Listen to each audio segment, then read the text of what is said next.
This is the VoiceOver Marketing Podcast, Episode 2.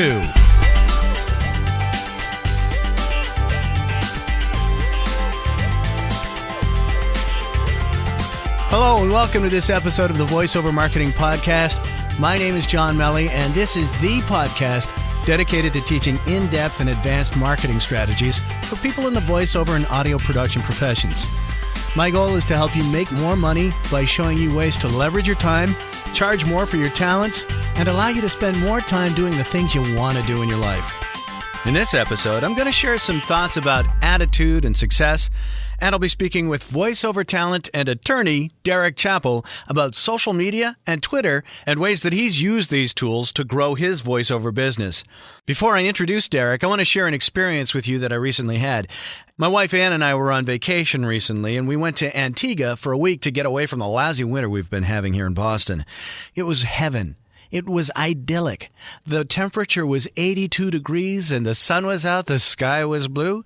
People were really friendly and helpful. The trees were actually green. There were flowers.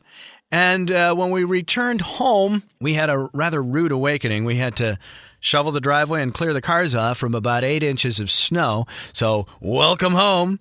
And after that, I was on my way to work, and I stopped off for coffee at one of the big coffee chains. I'm sure you know which one I'm speaking of. And if my mom's listening, yeah, Ma, I had a cup of coffee, which means I had caffeine, so I was a little wired afterward. But at any rate, I like to go to this particular shop because it has a pretty cool vibe there. Sometimes you can go to these coffee shops and the people there, the customers and the staff, they're almost too cool for the room. But not so at this place. It's pretty cool. It's got some good energy and people are pretty friendly. And there's a whole point to this. I walk in and the person behind the counter says, "Hey, how are you?" And I said, "I'm great. How are you?" "Okay, I suppose." And I kind of jokingly respond back, "Hey, you're alive, right?" "Yeah, I suppose it could be worse."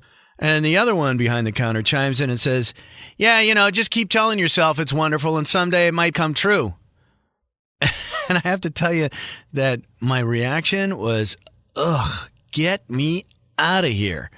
Again, I'm half joking, but I came this close to saying, you could have woken up in Afghanistan this morning, but you're here. And sure, we've got problems here in America. We've got $17 trillion in debt that nobody really wants to address. But hey, you're alive and life is pretty darn good. Now, I know I don't have a clue as to what may be going on in her life. She may have a lot of real troubles, but you're interacting with the public. And when you're doing that, even if you're self-employed, you're representing your employer. You're representing yourself. And a negative attitude shared with enough clients or customers can be a real problem for a business. Now, we all have problems. I have them, you have them, we all have them. But we have an obligation to separate all those problems from when we work with clients. Save it for another time. Why do I say this? Well, since we all have stuff going on in our lives, when we bring the Debbie Downer attitude to others, we bring everyone back to what's going on in their lives subconsciously. Bad attitudes are bad energy. And if you're in business interacting with clients, people don't want to interact with bad energy. People can smell it, hear it, and see it. I'm convinced of it. You've experienced it. You can hear a smile when somebody's talking to you on the phone. You can also hear when someone's troubled. You talk to someone and you say, "What's wrong?" We pick up on that. We are hardwired to recognize fear and anger, and when we sense it, we steer clear of it. I recently heard marketing expert Frank Kern speak at a marketing conference, and he talked about the importance of hanging out with the right people to help you achieve your goals. And he had a pretty interesting example. He said, if you hang out with a bunch of crackheads long enough, eventually you're going to say, "Hey, let me try some of that stuff." And bam, you're a crackhead. Studies show that your income is the average of the 10 people you spend the most time with. We're social creatures, so we tend to morph to the groups we spend the most time with. If you want to run a marathon, then it's probably not a wise idea to spend a lot of time with people who spend their free time online in the basement playing video games till all hours of the morning while snacking on junk food. If you want to quit smoking, it's probably best to spend less time with those around you who still smoke. If you want to start making more money, then it's probably a good idea to start spending more time around folks who make more than you do. Now, making these changes can be tough to do, particularly when close friends and family members start seeing you try to make the changes. They're going to react. Some will react positively and some will react negatively, and sometimes they don't even know they're reacting negatively.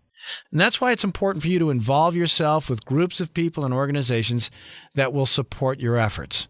Things like mastermind groups and associations can be wonderful opportunities where people of similar interests and goals can support you. Finding the right supportive groups of people to hang around with, like the community that we're building here, can be very powerful and help you achieve your goals in your voiceover business. So before we get to our special guest, Derek Chappell, I'll leave you with a couple of questions. Have you encountered resistance from friends and family when you've tried to make changes? Have you gotten flack when you've tried things to grow your voiceover business? What types of support mechanisms and associations do you belong to in order to help you reach your goals? If you have any ideas or examples or questions or comments about what I've shared with you, feel free to comment at voiceovermarketingpodcast.com. And now let's get on to the part of the program where we meet our special guest, Derek Chappell.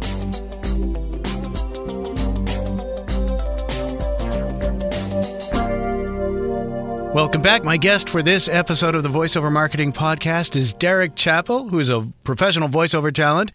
He's from the rolling plains of Ottawa, Kansas, just 45 miles southeast of Kansas City. Derek's clients include McDonald's, Amateur Sports Network, Keffer Mitsubishi, among many others. And Derek began his career behind the mic as the MC for his 9th grade talent show. And I guess that's all it took. Derek was a play-by-play announcer for football and basketball games at Ottawa University, where he attended college, for the campus radio and local radio stations. And he also worked at the local radio station in the summer as the morning radio show host when he was only 19. After he graduated college, Derek was a disc jockey in Kansas City at the newly founded classic rock station, which is my favorite genre of music. Derek's evening show was the second highest rated evening show in Kansas City, only outranked by the station that carried the Royals baseball broadcasts. And so I guess that's some pretty stiff competition, Derek. And then Derek went to law school in 1993. Since then, he's represented hundreds of clients in the state of Kansas who have been injured during on-the-job accidents. And while practicing law full-time, Derek has continued to work behind the mic, providing voiceover services for numerous clients and businesses. He also writes a popular voiceover blog, and that's one of the reasons why I have Derek on the show today.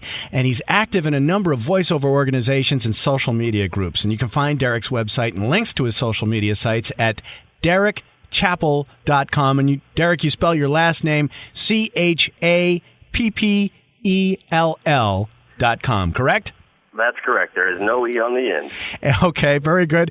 And your website is thevoiceofyourbusiness.com, which is a terrific URL. Congratulations on snagging that one, Derek. Well, thank you.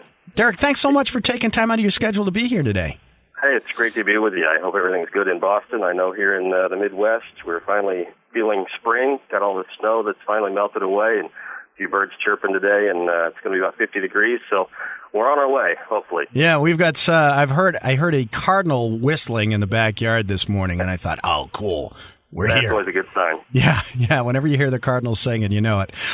So you and I met via Twitter. Really, and maybe Facebook, but I've been blogging, and you picked up my blog, and you do some really cool stuff with social media, and you Scoop It, I think, is something that you use quite a bit, and you're really an aggregator of a whole bunch of different voiceover blog content, and I was really impressed with it, and candidly, you've been very generous in promoting some of the articles that I've written out on your Twitter network, and you have, how many followers on Twitter now? Oh, gosh, on Twitter, I'm almost to 900 now. Okay. How long did it take for you to get that? I started on Twitter in January of 2009, and I had no idea what I was doing at that point. Okay. Like most people that were diving into social media at that point. I got onto Twitter just because, well, I was one of those lemmings. Everybody else was doing it, so I got on it too and really didn't know what to do with it at first.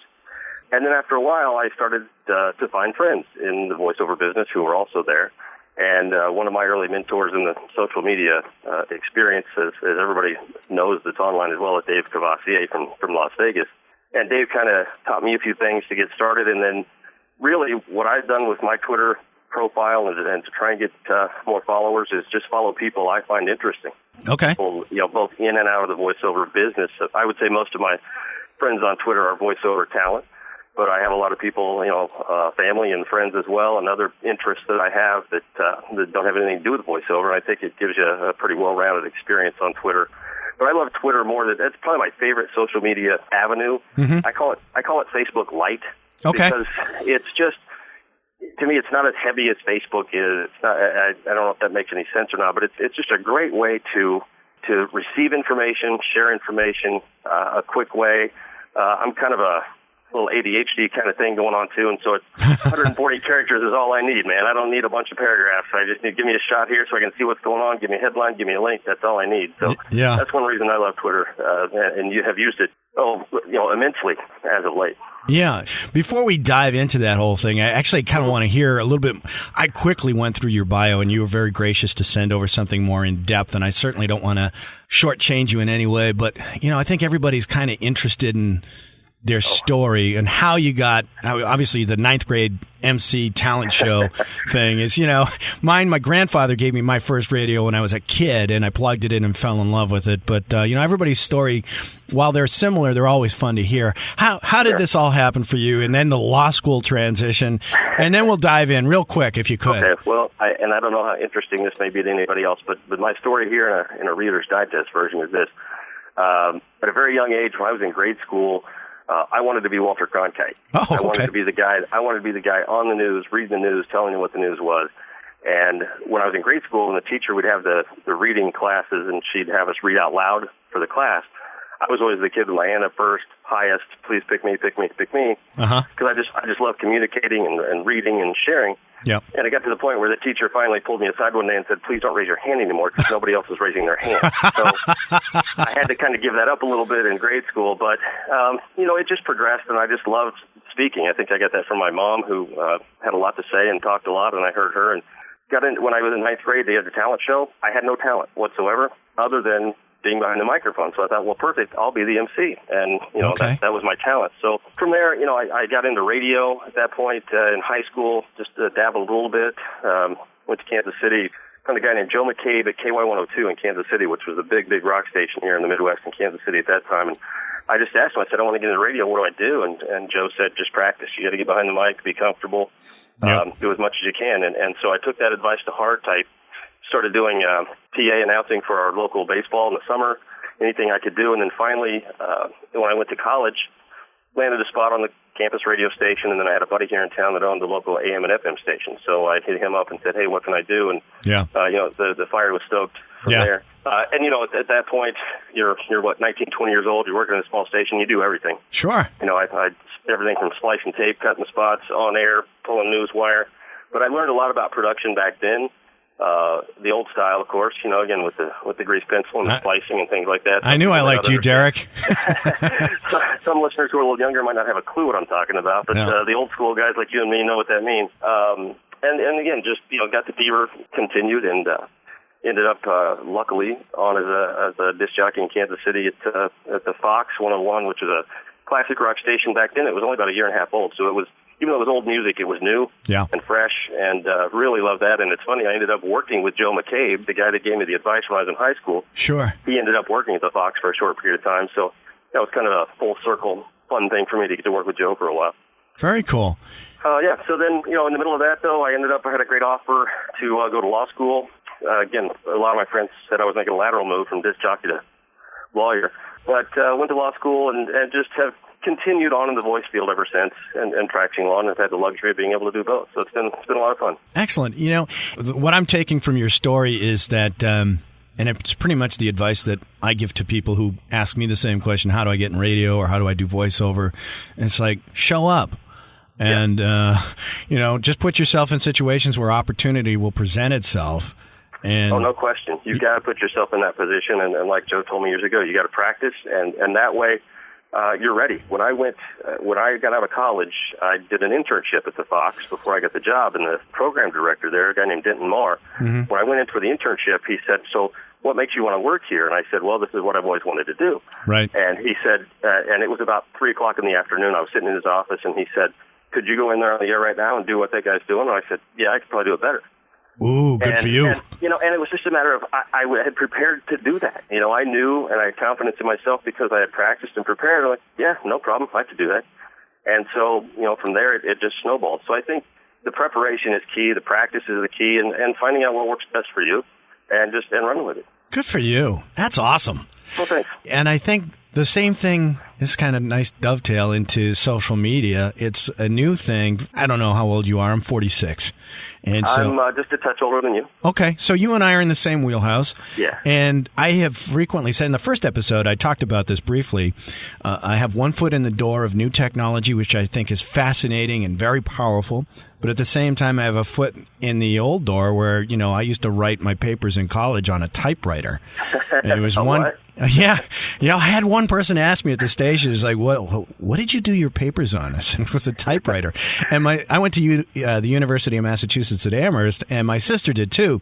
And we had one typewriter between us. And so the network that we had was walking up and down the hill to our dorm and vice versa. So whoever had to use the typewriter last schlepped it back over to the person who needed it.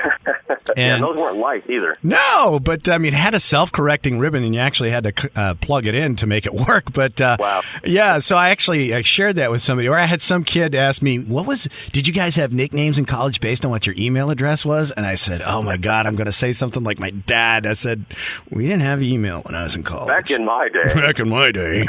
It's happened. But getting back to it, it's one foot in the door, one foot out the door, and I don't know about you, but there's some hesitance to getting into the technology. And I've kind of forced myself to do this because if you don't, things move so fast now that you could quickly be left behind, at least if you're not keeping current, Well, no doubt. And there's two schools of thought with that. And you've probably seen this as well in some of the social media sites you've been on. There's those that say it's just a giant time suck. There's no return on investment. What's the point? And then there are those that say, here's what it's done for me. I'm kind of in the former category. It's like, what's happening here? But I'm starting to see the benefits of it. Look, I've met you, and I'm starting to get some information out there to other folks about different marketing techniques. So go on about what it's done for you. Well, there's a couple of things it's done for me. First of all, from the business part of my voiceover business, what it's done for me is, it's put me out there. I have been found, obviously, through my website, my blog, and some of my social media from clients. It allows my clients to see and hear what I do. I think in today's age with the technology and social media, it's not going away. And I think if you're not there and you're not participating, right. You're just losing one potential avenue of business. Right. You've got cold calls, that's fine. You've got a website, that's fine. But there are other avenues in Twitter and Facebook and LinkedIn. There are so many opportunities. And I think it's not so much that you have to do it. I think you should want to do it to be a part of your overall marketing package. I wouldn't put all my eggs in the social media basket and say that's how I'm going to get all my work. Right. But I think it's an important piece of the overall marketing tool that you have. And it just depends on what you want to put into it and what you get out. Right. That said, within the last couple of weeks, I've had a couple of jobs where other voice talent have referred me to somebody else, or another guy found me through my social media. I totally out of the blue. He called me and said, "Hey, I saw you on this. You and I have a mutual friend on Twitter. He said something about your blog. I looked at your blog. I listened to your demos. I think you'd be great for this thing we want you to do." So that's again, terrific. It's not how I get every job, but it's out there, and it's a way to do it. And it's happened. It's happening, and there are some folks out there. Oh, nobody, I'm not getting something cold. Well, it doesn't matter. You're getting referrals. So what? You're out there, and you know what? Twitter's free. Facebook is free. I mean, you log on. Yes, it takes some time to get them set up, but it's not like you're spending a whole lot of money. That return on investment. Oh my gosh, I'm spending all this money on my Facebook and my Twitter. No, really, it's a time investment, sure. And it's like voiceover. Once you figure out your own niche in the social media aspect, then it becomes easier. It's not as intimidating and daunting and, oh my gosh, how am I going to do this? But it does take time, and there's a learning curve. Yeah. But I think once you get past that and develop what you can do and what you want to do and just set aside your time for the day, and that's what you want to do, then I think it'll be a great tool for you. The other side, I was talking about the business part. Mm-hmm. The other bonus I have found in social media is it is an amazing free voiceover education. And I say that because of the people that I have become friends with, like yourself. A lot of great friends. I know, like I mentioned, Dave Cavassier earlier, Terry Daniel, Trish Pisani, Doug Turkel, Bob Sauer, all these people who I have found through social media. I ended up meeting him at one of the FAFCons in Atlanta, which was fantastic because I actually got to put a face with the name and press the flesh and say, hi, how are you? Sure. But I knew these people online first, and they have taught me so much just because I see what they say. From posting on their blog to Twitter to Facebook, there are so many people willing to share in this business, which is amazing because we all, a lot of us are all fighting for the same jobs, but we're so willing to share with each other that it's a free education. And it's out there. Again, it depends on how much time you want to put into it, on what you can learn, but it has helped me immensely. Right. Yes, I will say this. The voiceover community is very generous and supportive of one another. I think that's one of the great things about being in voiceover. And, there's a lot of competition out there, and it's a very subjective business, but really there's a lot of stuff out there for folks, a lot of opportunity. And that's the nice thing about it is I think the voiceover community is a very creative community. And I think by and large, we work from an abundance mindset rather than a scarcity mindset. And I also think that voiceover folks are unique in the sense that what we do is unique, and it usually is sparked by a dream, or they're inspired by something that happened, at a young age. And pretty much everybody who's active in voiceover has had the guts to go after it despite what other people may think, say, or do to dissuade them from doing so. We're people who pursue our passions and our dreams. Even if you're doing it part-time or if you can get it to go full-time, most folks don't do that. And I think that's what drives a lot of the voiceover people is that they have dreams and they're willing to go after them. Oh, I would agree. And I think it's that camaraderie that you see amongst so many voice talent that have had that same passion, have that same dream, and then they share it with each other. Hey, the story I told you earlier about how I got where I'm at today is no different than a lot of friends that I know. They had that passion, they had that spark, they pursued it, and look what they're doing. And it's fun to share it. It's fun to share ideas. And it's out there. That's the key. And that's, you mentioned my blog earlier, and that's one reason that I started the blog that I did about 3 years ago. And really when I started it, didn't quite have an idea what to do with it. I didn't want it to be just a, hey, look at me. That's the last thing I want to do is a, hey, look at me, look at me. What I have developed now over time with my blog is, and I learned this from Bob Sauer, who's one of the first blogs I ever read when I started back into voiceover really full, doing this in about 2007. Bob had a niche of sharing other people's stuff. You never saw Bob say I or me. It was always, hey, my friend so-and-so did this, check it out. Hey, my friend so-and-so did this, or here's some advice that, I'd be willing to pass along. And I thought, what a great way to share and develop friendships in this business is to share other people's successes and their stuff. Yeah. And that's what I've developed on my blog is, on weekends, I've kind of developed this top voiceover blog post of the week. And what I do is I just take what I see from the week, from the blogs that I read, and I list them. And I do that for other people that may not have the time or may not be as social media savvy to dive in and find all these blogs. I'm willing to share them with everybody because they're awesome. I learn from them, so why not pass it along? Well, I'm learning from you. I was fortunate to have some good advice early in the social media wave that kind of came and says, get on all these different things and at least reserve your name.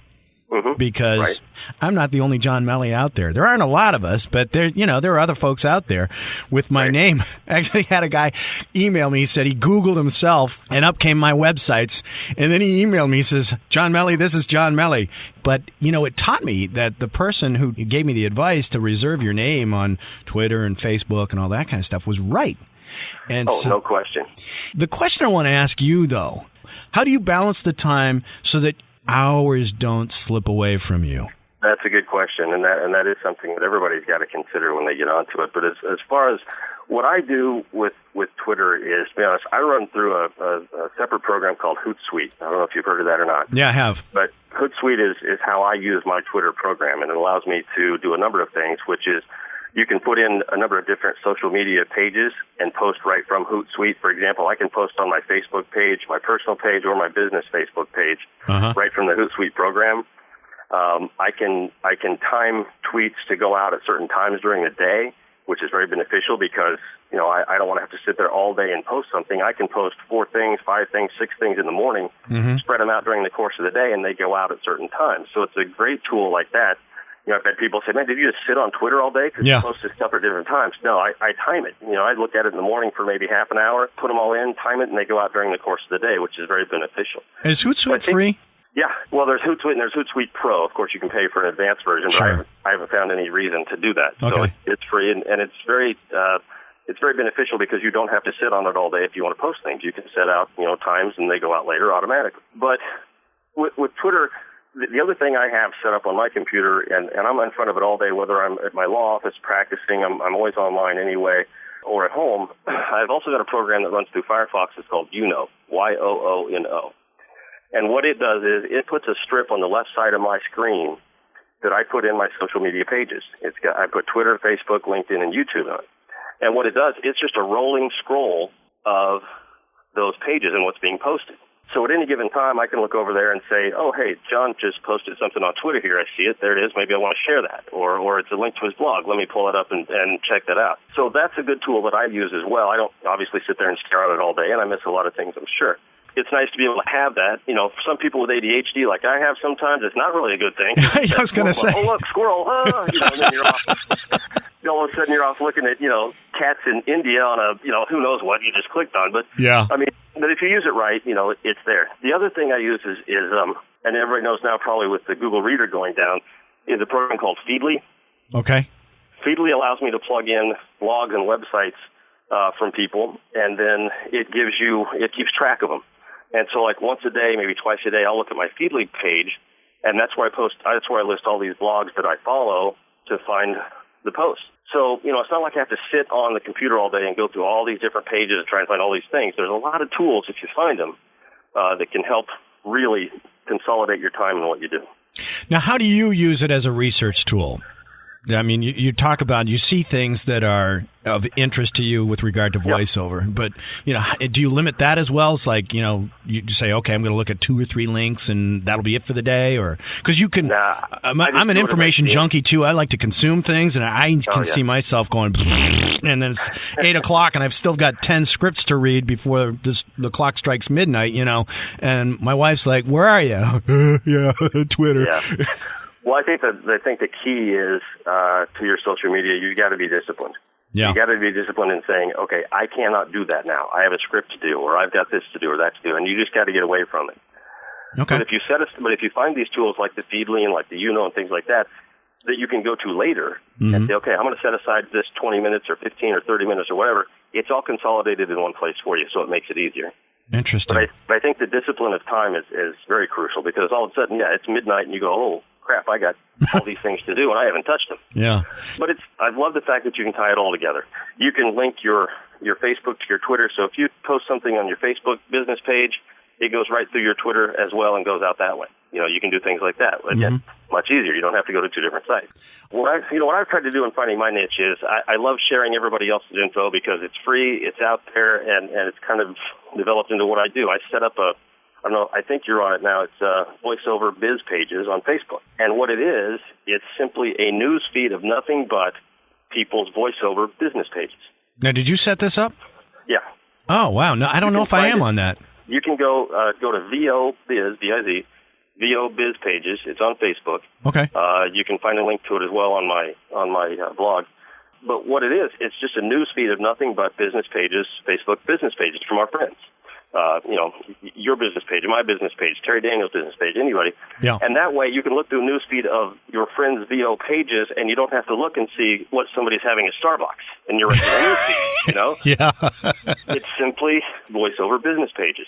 And everybody's kind of, that's a big groundswell over the last number of months is you got to have a business page on Facebook. I don't really know to what extent I've received any return on that investment as far as business. But it's another great way to get your stuff out there and have people see it. And what I thought I don't want to go to everybody's business page separately. That's a big-time suck. Sure. So I found this way on Facebook to set up these interest pages where you can input which pages, you want to see. So every time I find somebody's business page, I throw it on that link, and now anybody can just scroll through that, and it's nothing but VoiceOver business page. So is this something that you administer and that you go out and find these things? So it's not like, let's say I say, oh, hey, I want to link to this thing. You're the one who's doing that, right? Yeah, I set that up, and all you got to do is subscribe to it. And once you subscribe to it, and it'll be in the left side of your Facebook column there, and it'll be under interests, I think it's what it's called. You click on that, and it's going to take you right to it, and you're going to see what everybody posts today on their VoiceOver Business page is going to be right there. It's right there for you. Wow, that's cool. Yeah. Yeah, very cool. How many business pages do you think you have on that page now? I think right now we've got 123. Wow. Something like that. So that's a lot of great stuff it's there. a great way to keep up. Like you, I have developed a lot of friends through Twitter and Facebook that I've never met. Right. But I feel like, we're good friends, obviously, and I want to see what they're up to. What are they doing in their business? What are they posting today? Things like that. And I thought, I found this way to do it. I thought, what a great way for everybody able to be, see what everybody else is doing. So it's there, and you can find that link on my blog as well. Excellent. And give out your blog address right now. It's thevoiceofyourbusiness.com/blog. Excellent. Thevoiceofyourbusiness.com/blog. Yeah, you can also find I'll put that in the show notes too, Derek. That'd be great. And you can go to my Twitter profile, which is at Derek Chappell, DerekChappell. And on my little bio there is a link to my website, which will also get you to my blog too. Excellent. Yeah. Now, I have to ask, we got to watch the clock here, but I have two questions, basically. What are the kind of things that you tweet about, aside from, obviously, the links and the sharing and your top 10 blog posts of the week? I understand that. But are there other specific things that you will put in a tweet? And secondly, if you could give us maybe one or two really good strategies to use Twitter. One, I guess, would be like an etiquette thing, like don't do this on Twitter or you'll really annoy the heck out of people. And another one that maybe you could share that's like, wow, that's really a good tweet. I want to share that with everybody. What's that? Can you answer those things for me? Well, sure. I think, first of all, on Twitter, Facebook, either way, post things that, like you talked about earlier, I don't want to see what somebody's having at Starbucks, or I don't want to see another picture of a cat, whatever. Yeah. Think about it before you click send or tweet or whatever. Is that something you would want to see?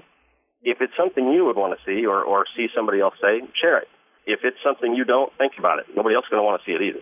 So I think as far as etiquette goes, don't, if you're going to be seen by not only your own voiceover friends, but potential clients, you don't want to be complaining about this or bitching about that client, or, you got to be smart about it. Oh, yeah. I mean, because it's out there forever. Oh, yeah. So, etiquette is very important. Yeah. Because you don't want to say something about somebody bad and then all of a sudden it's retweeted by all your followers, and then look, what has that done? You can really sink yourself fast. Oh, yeah. And you never recover. No. So I think you got to be diligent on what you post and be sure it's what you want people to see. As far as things that I tweet, again, I love to share whatever anybody else has on that I would find beneficial and that I think anybody else might find beneficial. So I'd love to retweet things like that. If I find interesting stories or voiceover things or videos, I'll link to those. But I think also you got to have a little bit of personal on there. I've learned a lot about you and some of my other friends on Twitter just because of some of the personal things they post. But again, you got to be careful with that. Sure. But it's a great way to know people and get to know what they do as well. I tweet sometimes to my kids on there, my wife, my family. So right. You got to be a little bit careful about that too. But then I think that goes with any social media that you're using, is just be careful with it. And if you have any concern before you push send, think twice about it. Then once you send it, you can't get it back. No, you can't, can you? And no. That's the thing, is it just goes viral. There's negatives and positives to it, but I think if you're just diligent, and again, I guess the golden rule, don't post anything you wouldn't want anybody to post about you, then don't do it. Doesn't it all come down to that? It really has. It really does come down to... Some people get it, and some people don't. Like they say, it's the golden rule, and it's like if everybody just did that, everything would be so much better, but that's ideal. That is. It's not reality, but, well, we try and make a reality in our own ways in our day-to-day interactions, don't we? We try, exactly. Sure. Exactly. I tell you what, one quick story is something I found online. This is actually on one of the online casting sites. We talked earlier about my law practice, and I had one interesting story is I got an audition one time. It was a private audition for, and I opened it up and looked at it. It was for a law office I was dealing with against in a case at that exact time. Yeah. And they were doing some web video or something for their law office, and I got a private invite for that. I went ahead and passed on that one. Yeah. Just thought like a little conflict of interest both ways there. Sure, yeah. But you just never know what's going to come along. Of all the sites out there and all the people that could be cast, I get one for a law office I'm fighting against at that given time. So was it the same case? No, it wasn't about that case, but it was the same office. I was the other attorney on the other side worked at that office, and I thought, well, how weird would that be if I'm doing their web video? Yeah.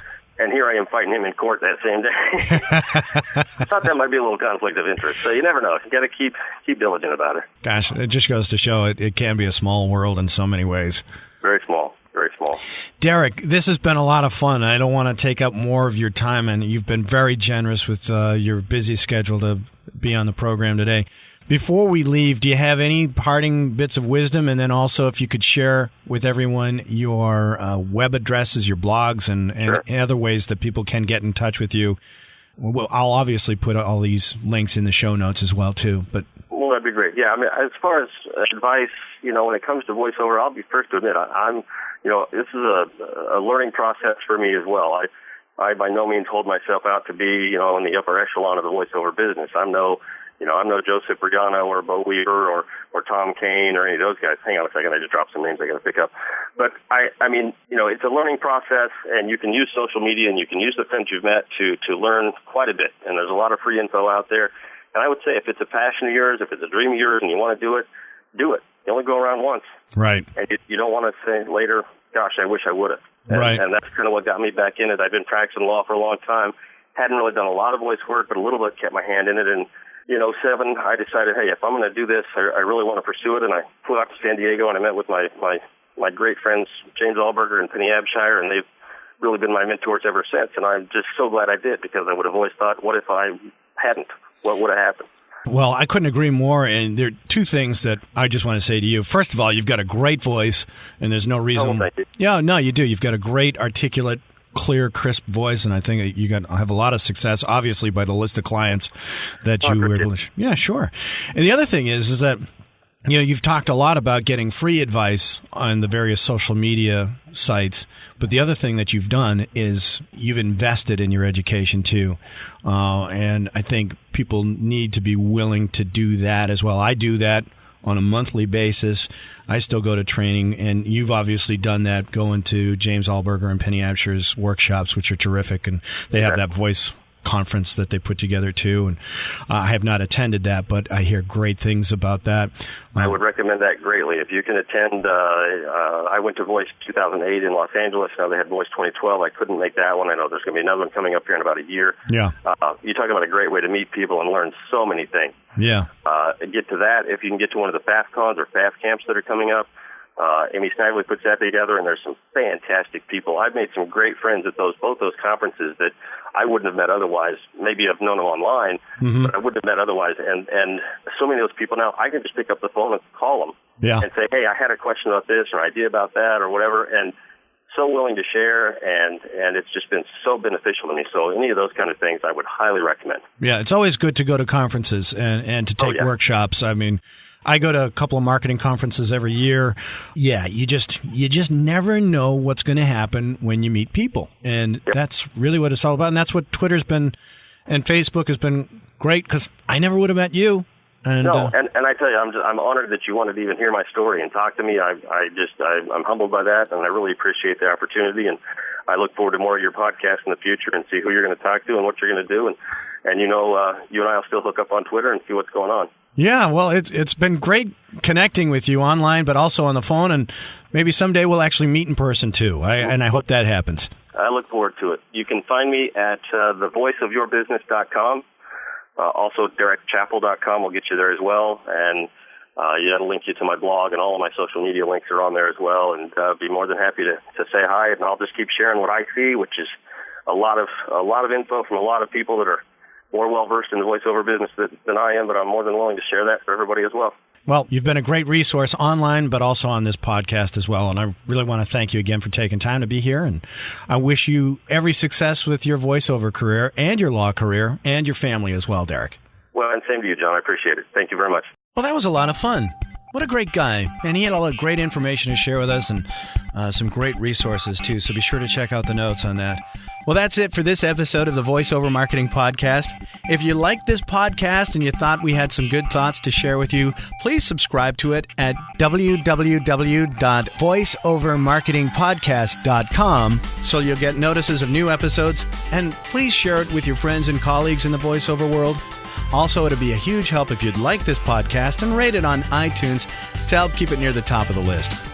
Also, feel free to share your comments and questions about this episode and topics you'd like explored in future episodes at voiceovermarketingpodcast.com.